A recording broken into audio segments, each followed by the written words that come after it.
It's the Cardiff City phone-in. Here we go once again. A rare defeat on the weekend, somewhat dismal 2-0 defeat against Lincoln City, and a really big match. Great crowd down there, but it wasn't a great one to lose. But in all honesty, I thought they had a game plan. They stuck to it, and they did it really well. Donna, how gutted on a scale of 1 to 10 are you? And does it matter in the grand scheme of things as long as you go up automatically? I'm 10 on a scale of gutted. Because to me, I want to get up, but I want to go up as champions as well. And I think that was like they were our closest rivals. It was a bit like the Swansea derby all over again, isn't it? When you get the big crowd in, a game that really matters. It matters to me because I wanted us to finish first. And basically, we didn't really get in that game at all, did we? I mean, we had all the possession, but you could just see that it wasn't going anywhere. There was no target man in the centre for us. With Kellyman on the wing, it just wasn't working. So I definitely a 10 there because I want us to be first. I do believe we've got the team to be first. It's not all over, I know that, but Lincoln just look so strong, don't they? They're so organised. They don't play around with their team. He has a consistent team, and we could have been there all day and we wouldn't have scored against them. So I was really disappointed with what I saw on the weekend, because I do believe that it wasn't a proper game. You know, we had all this possession and it just wasn't going anywhere, and now we're second. So, and we can overtake them. There's still games left, but if you look at our running, I don't know if they're gonna lose again. So I was very, very disappointed. So they were obviously the first team to do the double over us, the only team to do the double over us. So hats off to them. Obviously, they went away very, very happy from the game. But like 78% possession, I think we had. It was almost like in days gone by, Donna, when we'd maybe take the mick out of Swansea for having all the possession and not doing much with it. Yeah, yeah, it was. It was just too much. There was still moments of nice football, but like I said, there was nobody to cross to, and Kellyman was wasted on the wing, having Tanner on the wrong side. I mean, people blaming him for his passes, but it wasn't his natural side. And again, Ruben was all over the place because he didn't really know where he wanted to be. So the shape and formation, I think, let us down in that game.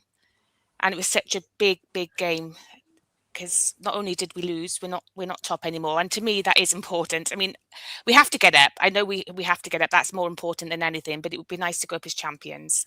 And I do worry about Bolton, because I've gone very negative at the minute. I'll be fine again tomorrow when we win. I'll be like, yay!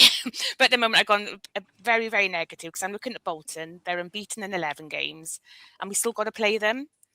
And I'm thinking, they could perhaps do the double over us, and the two teams that have done the double over us could finish above us.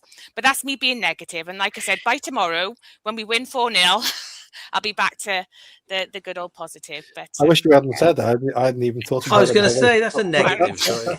I know it's very, very negative, but I'm sure it won't happen. And by tomorrow, we'll be fine. But I just look at how Bolton are playing, and they've got experience of where they are. But we've still got games. And as long as we win tomorrow, we get back on track, and we have got Salak to come back soon as well. So yeah. What about you, Simon? Are you your glass half full kind of guy? Yeah, I'm the opposite of Donna, really, because obviously I suppose I'm not the only person that sees Donna posting on Facebook, which I have done for a few seasons, and you know, you can tell that Donna does take the highs high and the lows low, which is fine.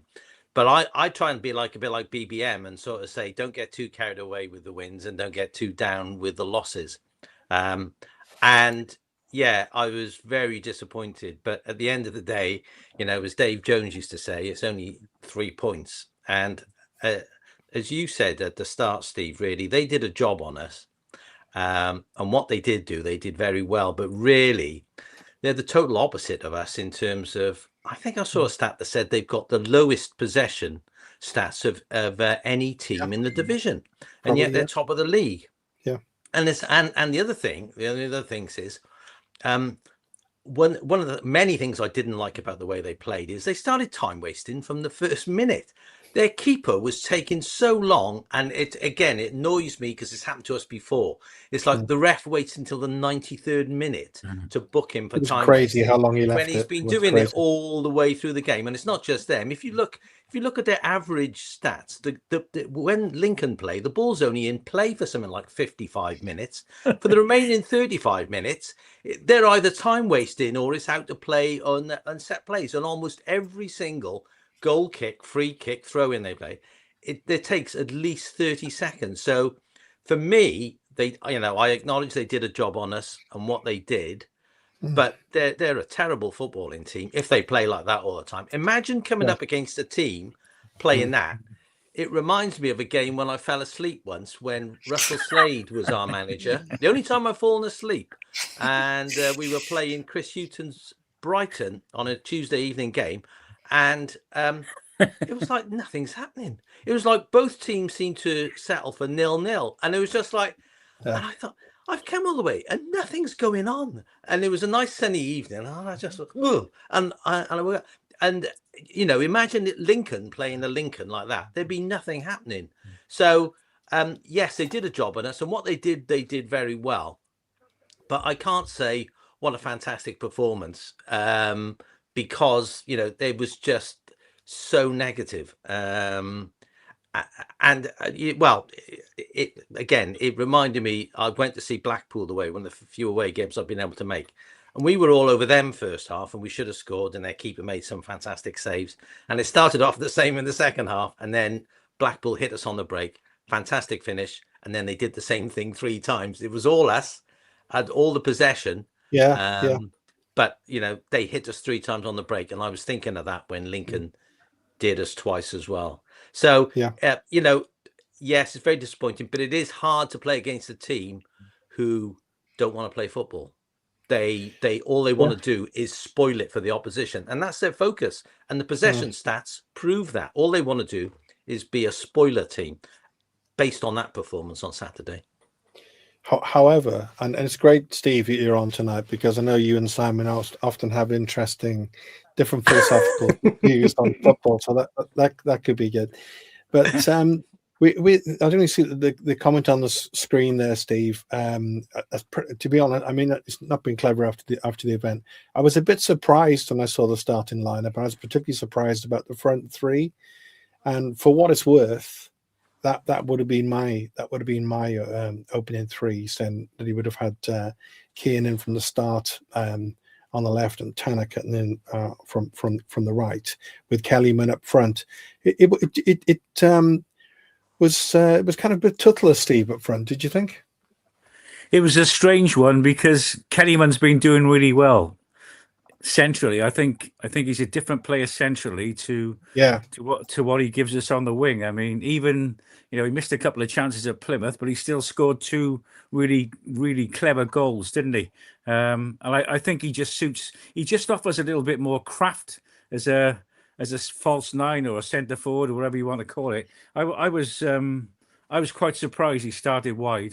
Personally, I would have started Willock on Saturday because I think he offers a little bit more than all the others on the left-hand side. He's got a bit more about him, and he's got a lot more experience as well. And I think that's what we were lacking. But the biggest miss for me on Saturday was Perry NG.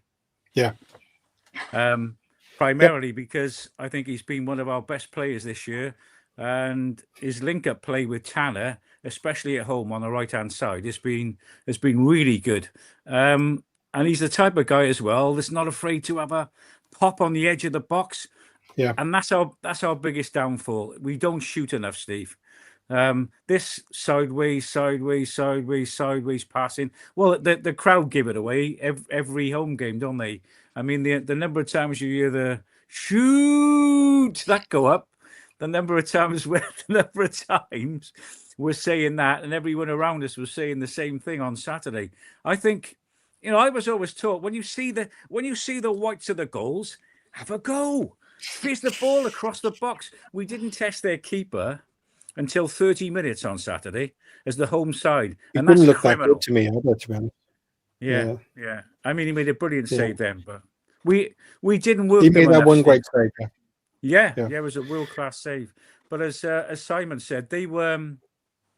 I wouldn't like to watch that side every week. They're very efficient, but that side we played Saturday, I've never seen such a disciplined team to keep their shape. I mean, even when they pushed forward and they pushed forward with a front two as well, they were back in shape straight away. But not only that, Steve, they hunted us.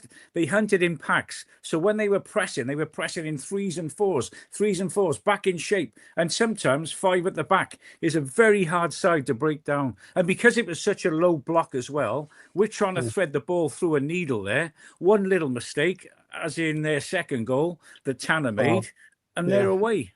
You know, but Steve, I want to say something. I want to say something here because I'm just going to agree with Wiggy. So I just want you to be aware that I am agreeing with Wiggy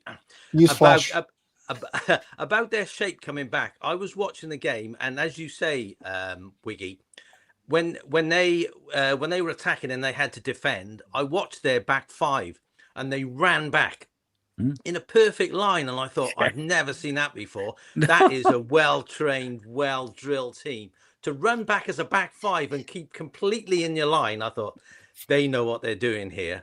But and it is difficult, to get through because often they were playing 5-4-1, occasionally 4-4-2. Yeah, they were. But if I had to look at that shot from Ruben that the keeper sort of shoveled a bit. And if you look at that, their actually defensive shape is 7-3. They've got 7 at the back inside the penalty area and the other 3 just on the edge of the penalty area. So, we talk about shooting, but it's incredibly difficult if you're up against a team. And that was when the score was 0-0. They weren't even in the lead then. That's what they were, that's what they were doing. 7-3. Incredibly difficult side to break down. And I fear now that, well, not I fear, because it's good that we're still where we are, and we need to remember that, I think. And I know it's very difficult, Dom, but I think if someone would offer us second place almost halfway through March at the start of the season, we probably would have ripped their arm off for it. So I think it's different though, isn't it? Yeah, because we've been top for so long. See, if we hadn't been top for so long, it's fine. Like it was second, but I think because you're top for so long, we've been there most of the season, and then to go to second, it is like it's just not nice, is it? But like you said, hopefully tomorrow we can get back to where we belong. I mean, again, I think it's good that after the game, BBM wasn't too down. He was disappointed, but it's a bit like that's where it's been. It's like on with the next one, and that's always been his philosophy. And it's like, okay, that game's done and dusted. As some of the comments have said, they did a good job on us, and now we move on. And we learn and we move on, and then we got to take on Barnsley team who aren't going to be easy, because I was just looking at the form guide, and their form over the last 5 games is the same as us. Won 3 and lost 2. So, that's not going to be an easy game either. Well, let me bring Donna back in. So Donna, I remember there was a chap called Neil Warnock. He was Cardiff City manager at some point. Yeah, we all remember him. And he said, I remember him saying, I just take the mic, but I remember him saying, if you're winning games, no one cares. You're winning games. So going back to Lincoln, right? I'm not suggesting we play like Lincoln, but I'd say, I take my hat off them, Donna, because so overtly had that particular game plan, and like we've alluded to tonight, they absolutely religiously stuck to it, and they did the job, and they've conceded less goals than anyone else in the division. The top of the table, they're having an incredible run. Mm-hmm. So entertainment versus results. Where are you, Donna? I've always been results. Always have. I love the Neil Warnock days. Yeah, I love the days when we were top of the championship and we were scoring goals and they hoofed it up. So to me, you can play pretty football, but I would rather have results. But that's just the way I am. But, definitely. Like the Lincoln, I bet they're not complaining about the football they're seeing, are they? They're not having all, a fantastic season, so they don't care if they're just all shaped back and in control, and then try and catch somebody on the break and get this goals. So no, for me, it's about results. Okay, say now we did end up in the playoffs, which we're not going to, but say we did, and everyone could say, well, at least we had 77% possession for all these games, and we had it. We thought, do you know what I mean? That's not what you want, is it? So, no, but so for me, it's results, not pretty football. A follow-up question on that, and maybe I don't know when. Hello, Steve. By the way, thanks for joining us. Are you all right? So Donna, we talked about Lincoln doing a job on us. They'd seen us, they'd seen the way we play. Basically, it said, "Well, have as much possession as you like, that's fine. We're going to hit you on the break and we'll on our free kick routines and everything else." So, looking at teams like Barnsley and those other kind of sides, if Lincoln can do it, is that how to beat us? Is that what they do? And if that is, what do we do about it? It's going to be somehow. You've got to get you'd have to play Robinson up front, because again, they were stopping us, and we had nobody to cross to. So Salak obviously isn't better at the moment, so it may be worthwhile putting a target man in there to try and pass the pretty football to in the centre, because like I said, we were passing had all this possession, but there was nobody there in the middle to cross to anyway, because except their defenders. So, I'd maybe put Robinson in there, and when Salak's back, play the two up front, the two big guys. So Steve Jones just come on the chat on the show. I don't know whether your wife's in the background observing. I think you said she might be, but Steve, what obviously disappointing for you, because just for people who don't know, you travelled down from Plymouth for the games, and getting anywhere from Plymouth for any game, even if you support Plymouth, is always a long way. So. It was very disappointing, but it was so blatant, really, wasn't it? The way how Lincoln approached the game, and like been talked about, so hard to break down, weren't they? Oh, very difficult. I thought they played really well, to be honest. And, I was a bit shocked. I thought we'd handled it quite well, but we just didn't.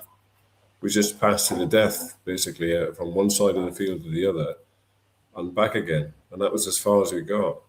We had a couple of chances first half, and I thought that shot was going in from where I sat. It was all the way in. I thought, oh my God, and he got his fingers to it, But that could have been a game changer anyway, couldn't it? If that had gone in, because we just struggled to score. Yeah, it would have made a big difference, I think. Yeah. And just the way it goes, I guess. I left this. We left this house at 3:30 on. Yeah, I know. Did you? 3:30, because my lad was going to Norway, so we had to pick him up from Torquay and his wife, and then bundle him in the car, drop him off at Bristol Airport, and then get to Cardiff. We were in Cardiff by 8:00. It's ridiculous. There's nothing open. Couldn't have a coffee. Couldn't do anything.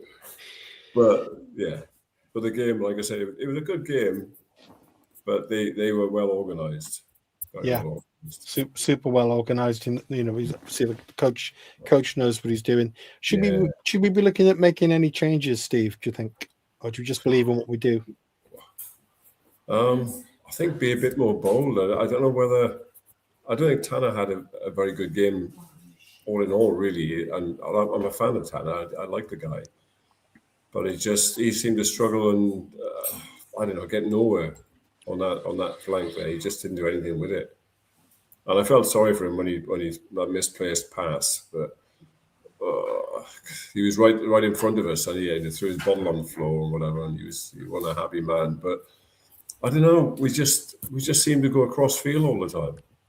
It doesn't seem to be anybody that's going to have a go and whereas a while back, even Ashford, he would come inside and have a crack, but he didn't do that either. Just passed it around. So I'll bring Simon back in. Simon, was it? We'll move on from Lincoln. They've done the devil over us. There we are. We'll let that rest for a bit. But was there anyone at all in their team or squad, first of all, that you even heard of, or anyone who actually impressed you? Was anyone who thought, yeah, you do a good job for City? Sorry. Well, they talked about the right wing back, who was their captain, whose name just escapes me. But I saw somebody saying he had a really good game for them, and he would be a great asset for us as a right wing back. But you see, the thing, one thing that occurs to me is everyone said about what a big team they were. And when you were talking earlier about the days of Neil Warnock, Neil Warnock could do something with that team because they were like the land of the giants, whereas our team couldn't play the Warnock style because we just, we haven't got the physicality to do it. But Lincoln could, and to be fair, well, no, actually, they did it with a lot of things because their only attacking options were hitting us on the break and taking long throws. They didn't do a lot apart from that. We were talking about you were talking about other teams sort of spotting what teams do that beat us, and going back to Plymouth, and what are they going to learn, from that? But Lincoln approached it in a different way to Plymouth. I actually would applaud Plymouth for the way they played because they did come at us and attack, whereas Lincoln just sat back, put 10 men behind the ball, which is, as Steve just said, it's incredibly difficult to get through. Whereas Plymouth had a go at us, and they really, they deserved that 5-2 win because they dominated us. But we didn't. We conceded a lot of headers in defence in that game. Yeah, and I think that's why he started with Fish and Osho on Saturday, because I think they're two of our strongest defenders, certainly in the air. And I thought that was a good choice. And I thought Osho generally did very well. I know he was a bit unfortunate with their first goal, but overall, I thought he stood up to it really well. And it was just that I didn't think, as I've said before, I didn't think they were that great. But what they did really well, and they really well coached. What we said with Wiggy, the way their defence got back straight away. Yeah. And it's a bit like Steve and Donna said, it's because we were a bit too slow. And so, there were times, for example, I thought Wintle had a pretty good game for us, but there were times when he was running with the ball, and I thought we actually need him to pass because we need to get at this team quicker than we are, because they're so good at retreating and getting back in position and getting 10 men behind the ball. So I would think that's a learning for us. And one other thing I was going to say, when I heard Wiggy talking about Kellyman, I just wondered, I know in his pre-match press conference, BBM said Kellyman hadn't trained all week, and so he was a bit of a doubt. So I just wonder if maybe they didn't think he was up to starting the centre forward. I don't know, but I know he'd said that he hadn't trained up till Thursday. I can't remember whether he said groin or thigh or something. So, but it was like, when I saw Tanner, Kellyman and Ruben, I thought, oh, this could be a good idea. Oh, I wonder if this could work. And just because it didn't work on Saturday, it doesn't mean to say it's never going to work. But I agree with some people who said, players. Well, Tanner had his worst game since he's come back, because he has set high standards. But on Saturday, he had a bit of a stinker for him, unfortunately. So, that's the way it goes sometimes, I'm afraid. So Steve Wiggy, lots of Steves around tonight. Steve Thomas has got a comment here, which is a good one. A win. This is really important. I think I read about Lincoln. I think somebody said they need 18 points from the last 10, 11 games, and that they should see them up. So we can't be far off that, can we? Steve Thomas says a win tomorrow will leave us needing to equal or better Bolton's result in 6 of the remaining 10 games. And that will do it. That's quite a good way of looking at it, Steve, isn't it? Really? Yeah, that is a good way of looking at it, Steve. As Donna said, Bolton has still got to come down here. I got back from the game Saturday, and I put Sky Sports on. The first thing I was looking for was the Bolton game, because my son had said they were unbelievable, weren't they? They were 2 down. So I'm watching Sky Sports News, and they got one with like 2 minutes to go. And I thought, no way can they get back. No way can they do that. But they've scored so many goals in injury time this year, Bolton. Absolutely astonishing. And the goal that won their game was another worldie. So you got to tip the hat to them. But we're going to have to keep an eye on Bolton. I think they're our only fear, really, if there is a fear. I just want to bring just one point up, and this is off the back of I was fortunate enough to be in Aberdeen a couple of Thursdays ago. Jeff Cleaton organised a really good night. BBM was there. Oh, great, Dylan Lawler, Isaac and Eli King. It was a really good night. One of the things which I caught Brian saying was that Salek would be. He was asked the question on Salek, how long is he going to be out for? And he said, "Oh, it's probably going to be another 2 to 3 weeks at least." Well, I checked back when we got back from that night. It was a stinking night as well up in Aberdeen, but good night. Stinking night. Weather-wise, absolutely awful. Yeah. I'd never seen rain like it. It was like, I wish I'd gone up in the Ark. But the last game that Yusuf played for us was January 24th. Okay, so I mean, we all thought probably that he'd be back within a couple of weeks, but obviously the injury was, and obviously the city would have known that the injury was a lot probably worse than we all probably thought. So there's a week left of that transfer window. Your main striker is going to be out. I'm really surprised that we didn't bring anyone in as cover. But hey ho, we haven't done that, and I think it may cost us the title, Dal. I don't want to say it has cost us the title. It may cost us the title by not having a centre forward to replace Yusuf. But so Steve, there was one point towards the end. There was Ruben. It was a header when he put it over the bar, and he kind of slightly mistimed the leap, I think. And I was thinking then, blimey, if only we'd had Yusuf Salah, that probably would have been in the back of the net. But Rob Flynn makes a good point there. We've got tiny players. I mean, every time we put the ball into the box, they were winning it. They were winning it in the air all the time. And when we had Salah playing, of course, we played differently. But he's talking a little about Trott a bit and his distribution. I mean, he's been a great signing. But would you think he's gone off the boil a little bit, Steve, in the last few games? Yeah, definitely. I don't know what's changed. He was quite cocky early on, and when he first came, and trying to beat the guy advancing as to stop him kicking out or whatever. I think every time my heart was in my mouth that he was doing it, but he got away with it every time. But yeah, he has gone a bit off the boil, I think. Would you good.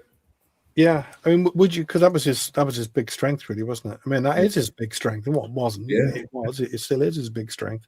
When he does it well. But it would be a really big call, wouldn't it, to change keeper at this stage? I mean, Tyro would be the opposite. He's not even on the bench at the moment. I know, this is it. Yeah, I think I don't know about changing him. I don't think that probably might be a bit of a mistake, even though you might come in and think, I'm going to show him what I can do, which is great, admirable. But I don't know whether we should change it right now. The one mistake could be costly, couldn't it? Really. Simon, did you want to come in on that? Yeah, I agree that his distribution is not as good as it was. There's been a few balls, long balls he's kicked out, and it's gone through all the way through the keeper, and you think, really, that's a bit of a waste. And I don't know, I may be being very, very, very, very harsh, but when they broke for their second goal, I thought, well, he's on the side of the box, surely the keeper's got that covered. And when it went in, I know he struck it nicely at the far post. I did think that Trott was going to get a hand to it, probably based on some of the fantastic saves we've seen from him. So maybe I am being a bit unfair, but I thought, having seen some of the saves he's pulled off, I was surprised it went in the net. I thought he would have got a hand to it. But his distribution hasn't been as good. But I don't think you can drop him. I think he is still an excellent keeper, and he's maybe just having. He hasn't. But maybe it's like a few of the players. They didn't quite hit the high standards on Saturday that we know they can hit. But just on the point of Trott, I have thought, his distribution has gone off the boil a bit. And I don't know whether it's because of what happened. He got caught out, didn't he? Was it in the Plymouth game? I can't remember which one it was, where he tried to do a drag back and he got caught out and they scored. So I don't, so I don't know if that's affected him a bit. But I mean, I still think he's our number one keeper by a mile. So yeah. Well, we haven't seen Tyra though, have we? No. He might be great. He might be outstanding. See, Where to see him? Go on, Donna. there's me thinking with my little negative head again. I'm thinking, well, perhaps Trott isn't staying past May. Perhaps that's why, because he's only on loan. So perhaps he knows something we don't know. That's why Tyro's been brought in. So, and that's why he's making mistakes. I don't know. I'm just Well, actually, if we're going to take your negative view, Donna, my because he's not signed understanding, up, is he? no, my understanding is there's an agreement for him to sign for us as long as we get promoted. Yeah, yeah. So if we don't get promoted, if they're listening to you, Donna, and we're going to be in the playoffs, you know, they might think, oh, we need another keeper. But yeah, you know, that is. I mean, I'm sure, as everyone has said, you know, we should get promotion still. Yeah. And then I'm sure we'll sign, because it didn't seem like Copenhagen wanted him any longer. So it seemed like a deal that was going to suit both parties. So yeah, I can see him staying, but that would be the only reason why he wouldn't, I think, if we didn't get promotion. So the other thing, Donna, as well, is what's your thoughts on, and this became more significant on the weekend because our backup goalkeeper became unwell on the day. What's your take on us not even having a spare keeper on the bench? It's a bit risky, I find I think it's really risky. I do, because all it needs, like we can see that Trott is sometimes all over the place, isn't he? And he does like tackles and all sorts, which he could end up getting sent off. You know, little things like that. He could get sent off. He could get injured, and then we got. Well, Perry NG, I'm assuming that's who they would use, but it was 3 or 4 years ago he went in goal that one time, and we still think of him as like our goalkeeper. Such a great, it was a worldie of a performance there, and he wasn't playing. He wasn't playing on Saturday either, was he? I know. So I do find it really, really. I don't understand why we don't have a backup goalkeeper on the bench, especially with the position we're in now, with how important points are to keep going. And another reason, and I don't understand why we're not playing Scanlon either. He's on the bench now, but why we're not playing him? I know Joel Bagan is obviously unable to be kicked out the side because he's playing so well. But we've brought this guy on loan. He's not had one. Well, he came on for a couple of seconds, I think, at one game, didn't he? A couple of seconds at the end. But we're not using him. But he's taken a place on the bench, and then we haven't got a goalkeeper. So I'd be much more confident if we did have a goalkeeper on the. If I could just say something on that, it's because we've now got Saturday's game was the first of 5 in 2 weeks, in 14 days, and so you would think having 5 games in 2 weeks, he's gonna rotate players. I think this might be the time that you see someone like Scanlon, you know, start and. You know, some of the other players, because it's very demanding to have 3 games in for a week for 2 weeks.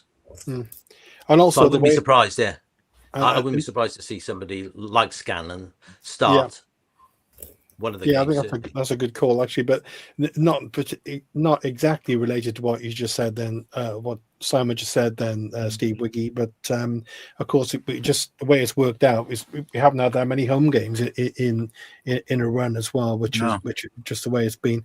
But a question for you: so playing the Colwells together, right, accommodating the Colwells being together, you know, because Joel's had the great season. And Ruben's, you know, looking fitter and fitter all the time. Are you an advocate of that they should both play, or would you maybe rather see one or other join in the fray later on from the bench? I don't think it worked on Saturday, and I think that was BBM's plan. Well, that's why Kellyman was probably pushed wide, because he wanted to accommodate Ruben, but Ruben was dropping so deep on Saturday. He was virtually playing on Joel's toes. You know, it was it got quite congested in that midfield. I've seen a lot of comments about Ruben's game on Saturday. A lot of people said he was slow. I thought he did okay on Saturday, some really nice turns, but he was dropping so deep, and they were aware of that. So their 3 centre backs, it was easy for them. They just pushed one centre back and followed him wherever he went, and left the other 2 in defence. It was, you know, it was an easy. They were ready for us on Saturday, but they were. I think it's very awkward to try and. I'd sooner see a side with Ruben or Joel playing. I didn't think Joel had his best game on Saturday. He's had better games, but I think that was the reason that Ruben was dropping so deep that it was affecting our midfield's play a little bit. Yeah, it was kind of interesting, Steve, as you're saying there, really, wasn't it, Steve Wiggy? Because Ruben naturally plays that kind of number 10 kind of floating role. And Joel at his best also does that.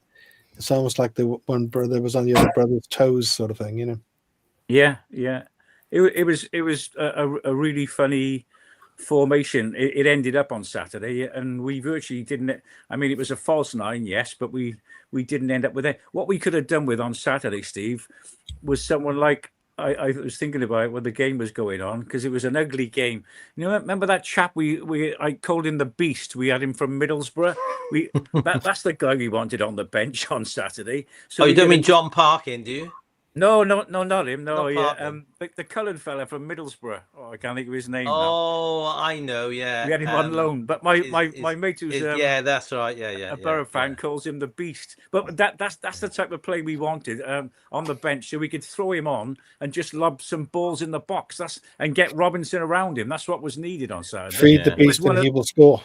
Yeah, it was one of those games, and throw Parkin on as well. So have him up front as well. It was just one of those games. We needed a couple of nightclub bouncers and get them on there. Wow, throw them on as well. Yeah.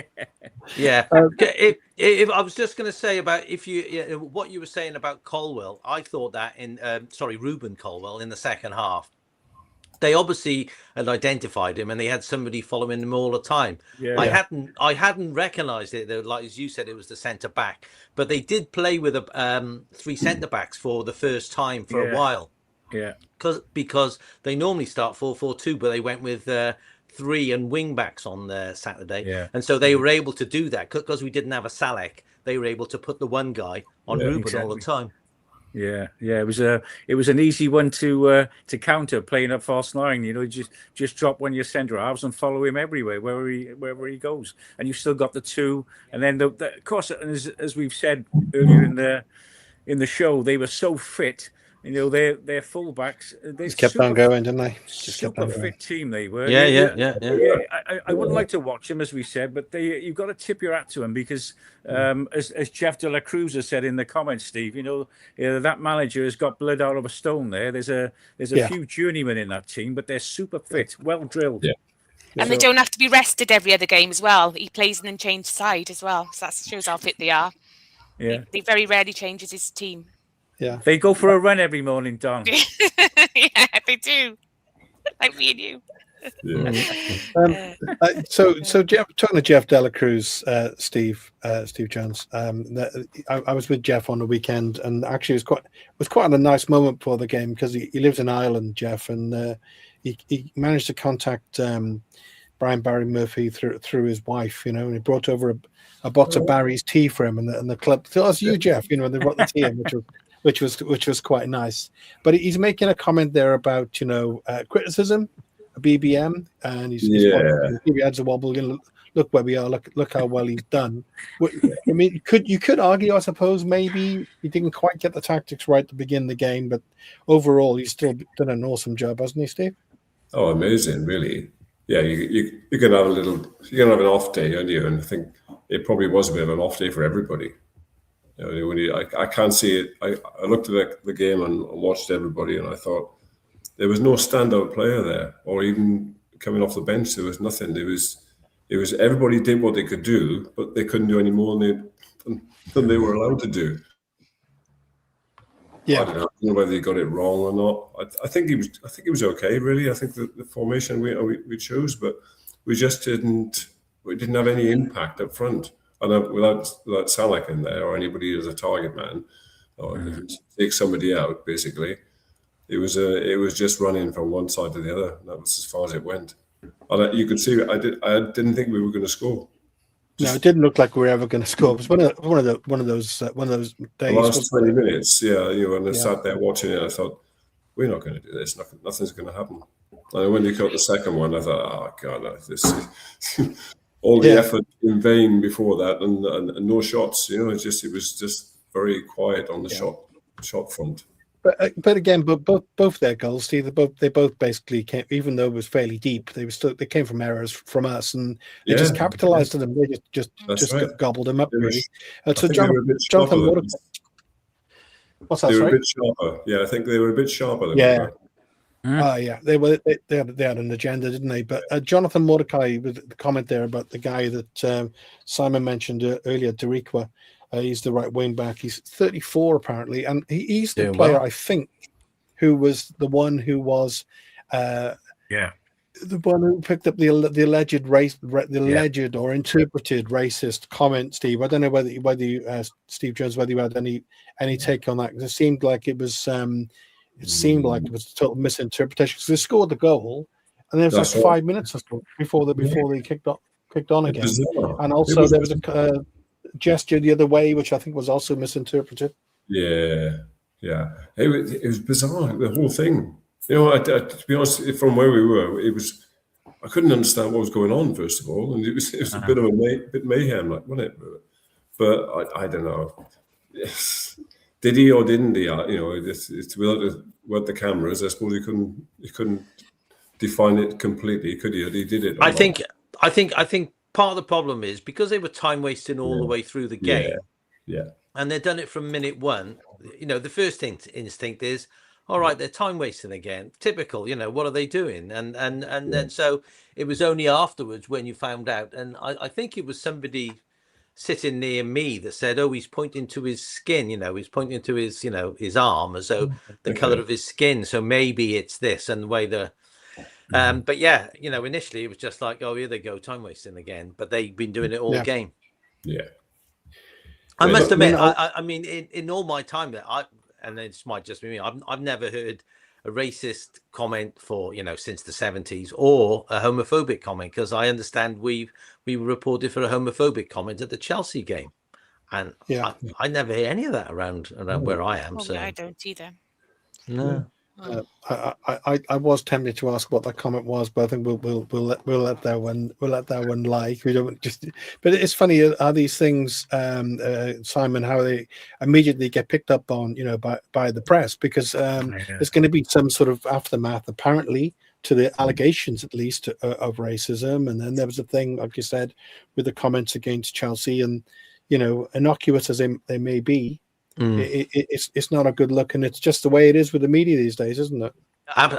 Absolutely. As we were told, there's protocol to go through, and so we just have to wait. Apparently, it depends on the referee's report. And I don't want to take this lightly, but I remember a story that Craig Bellamy said that when he was playing for Celtic, and I don't know if it was against Rangers or something, and somebody in the crowd shouted, "You little Welsh," with an expletive, and he was arrested by the police. And he said he would have got away with it if he hadn't said Welsh, but because he said little Welsh, that's why he got arrested for racist behaviour or something like that. And it was just like, really, so we could call him the expletive, but it was the Welsh bit that. But obviously,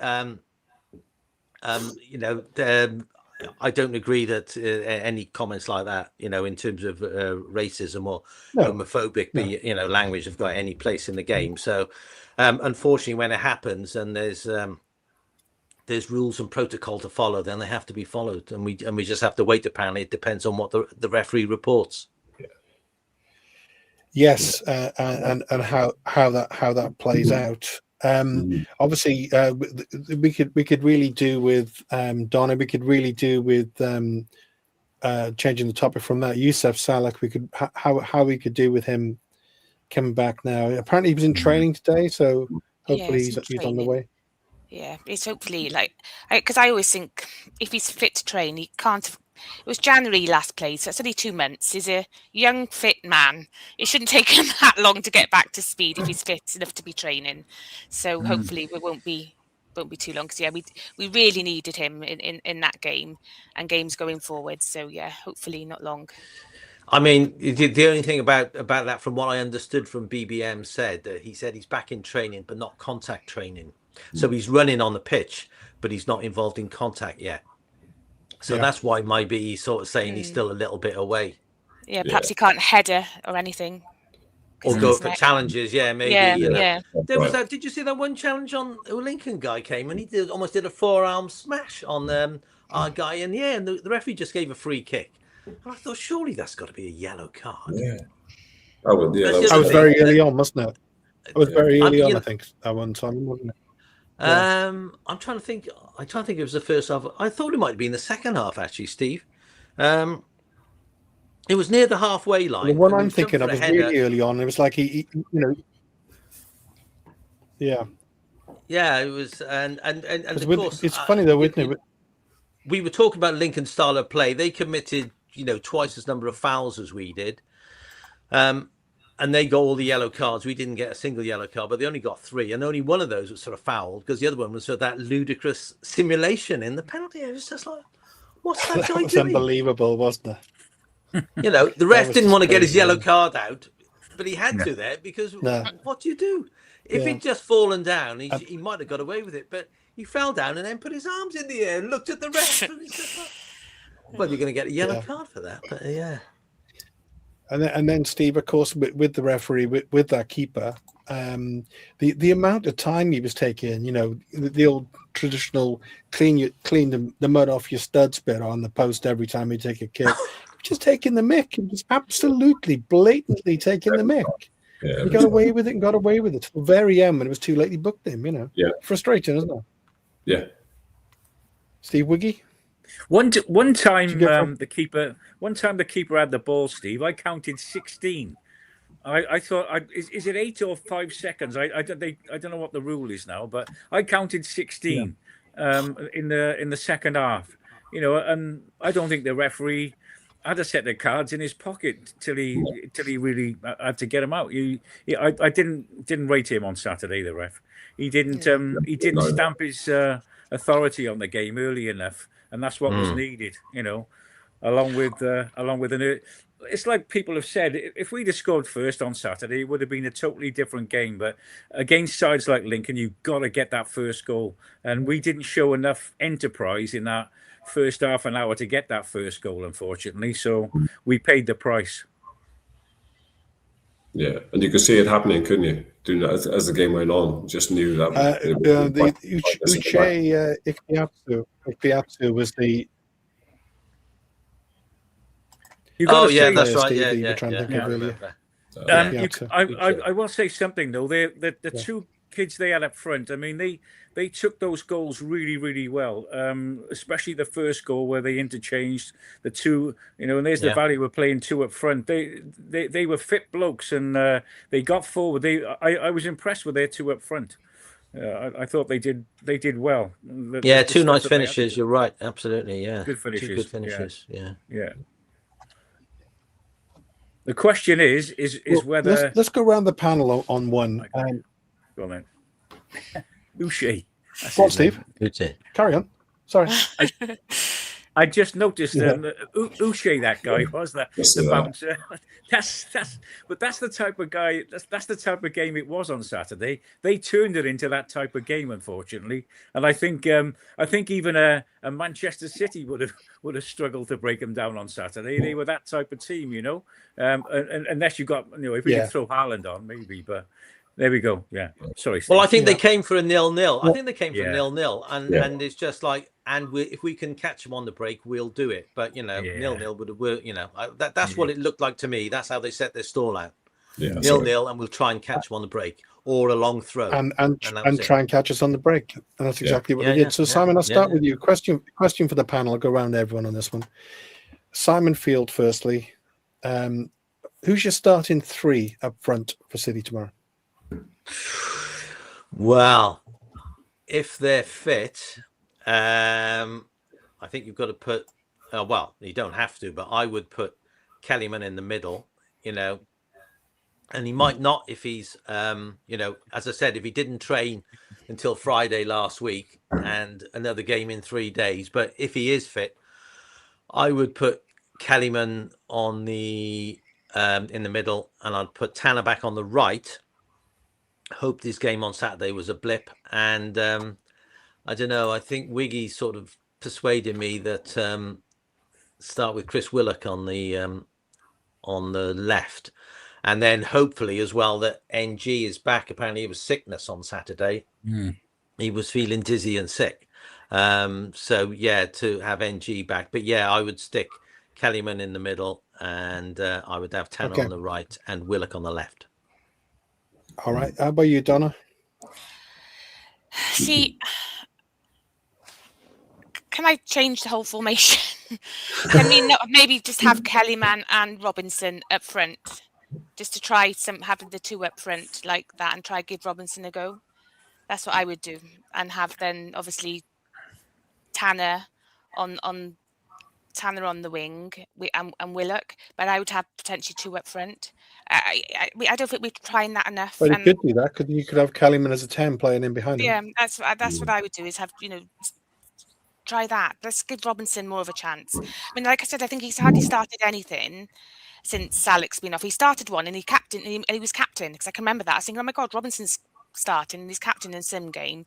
But I would definitely give him a shout. He is, he's there, he's fit. That's what I would do. And I would definitely have Robinson and then Kellyman slightly behind, and then the boys on the wing. Let's try something different. Mr. Jones? Right, okay. I'd go with Kellyman up front. On the left, I think I'd go with Willock, but I think he should have started on Saturday, to be honest. But because it's okay coming in second half, but I think he's a good player to play from the start. And I would have him in for the full game. On the right, I'm edging Tanner, but I don't know. He didn't have a very good game on the weekend, but I suppose he'll be up for it maybe after the disappointment of giving the ball away, and give him a chance on that side. I think that's probably the best one that I can go with. Okay. And yeah, someone just mentioned that, of course, Jeffries, the goal was scored from former City academy player. So luckily we got a top international class striker on the panel tonight, Steve Wiggins. So who's your front three? Thank you, Steve. I would, I'd start with Kellyman in a 9 or a false 9. Definitely Willock to start. I think he's a lot better when he starts a game, and he offers that little bit of experience, a bit of know-how. He feints, and he's. The other thing I'd like to see is I'd like to see Joe Bagan given a rest tomorrow, play Scanlon, because I think, as much as I've liked what Joe's done, I think Scanlon will. He must be half decent playing for Liverpool. Or in their in their thoughts. So.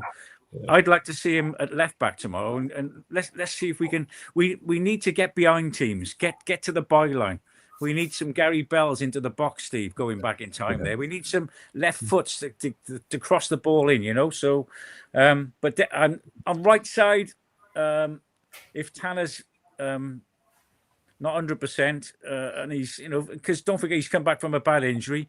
Why not start with Kean Ashford out there tomorrow just to freshen things up, Yeah. Okay. And fingers crossed, Perry NG as well.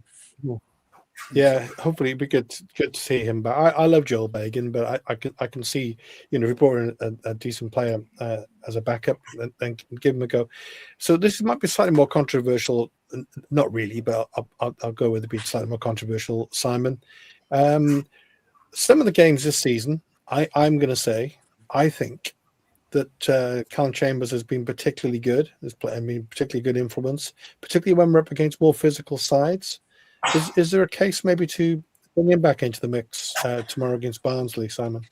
I trust BBM, and he does his homework on the opposition. And so, whereas I think he got it right in defence on Saturday with Osho and Fish, I will. The thing with Callum Chambers, he didn't have a great game against Plymouth, and we shipped 5 goals, and so BBM will have seen that. So he's got to be careful who he chooses. And as you say, Steve, Chambers has had some great games, and he scored a couple of cracking goals. but I think he will take the opposition in mind. And the BBM always says that every position is up for grabs, and it's how the players do in training. So with that one, I'd trust BBM to make the call based on what he's expecting from Barnsley, and about the other defenders. Somebody said earlier about they would have started Lawler. I don't think he was fit enough to start, because he was the other player that hadn't trained all week. Him and Kellyman on Thursday, they hadn't trained all week, so I don't think Lawler was in a position to start. So I'm prepared to trust BBM, and if he thinks Chambers is the right person, that's fine by me. Okay, Donna, and also talking about Osho, of course. I think Osho is a class act, but I'm not convinced, Donna, that he's maybe the best when you're up against the kind of the really kind of physical, lumpy kind of teams. No, Maybe I too much of a footballer for that. Yeah, I agree. I mean, I thought he had quite a good game, to be honest, against Lincoln, because I was watching. He's a good player, My heart breaks for him because I don't know, he just looks so worried a lot of the time, and my heart breaks. So I keep an eye on him. But I thought he had a good game. So I'd probably play him again. I would play him on against Barnsley, but it's this Dylan Lawler thing. I just can't get my head around, because people keep telling me how he's this 19-20 million pound player, and I think he started 16 games for us this season. So and he is always injured, not badly injured, but it's niggles.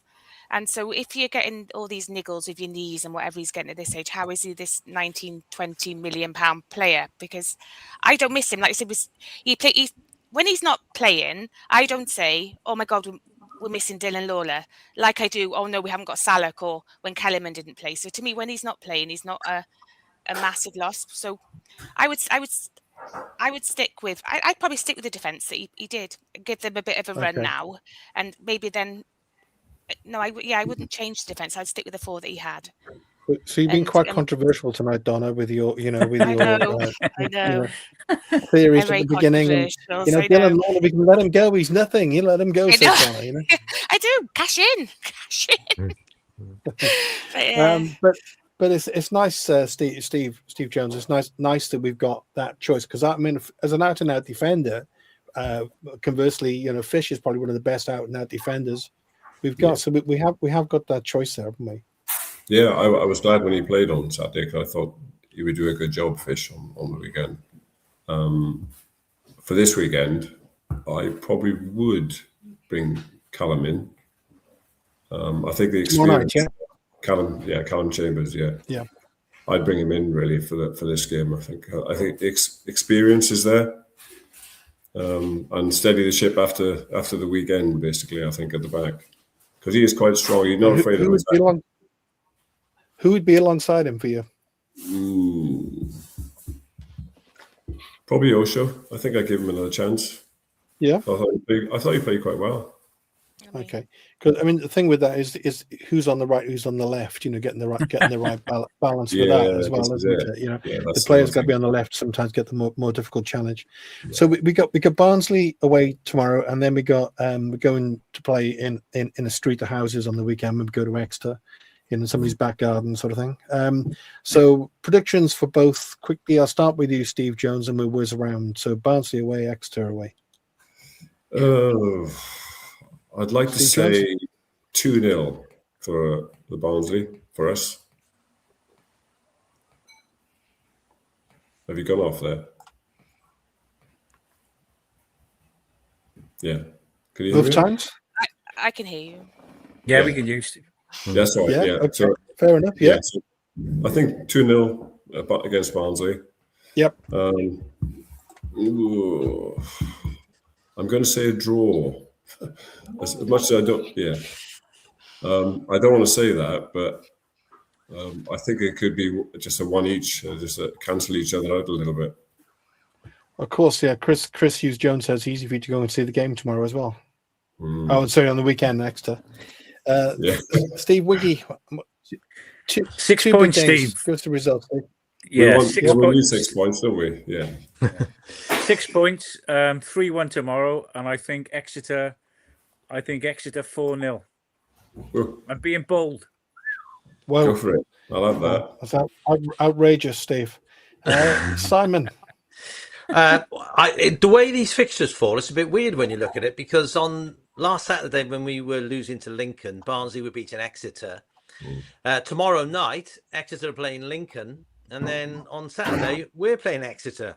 Exactly. So it's all Exeter at the moment. I think I'm not going to be quite as bold as Wiggy, but I think I am going to go for 6 points, and I'm going to go for 2-1, 2-1. I'm going to go for 2-2-1s. That'll do. That'll do it. Donna? I'm going for 6 points, and I'm going for clean sheets, because I think we need to start. Well, not having as many clean sheets we used to have.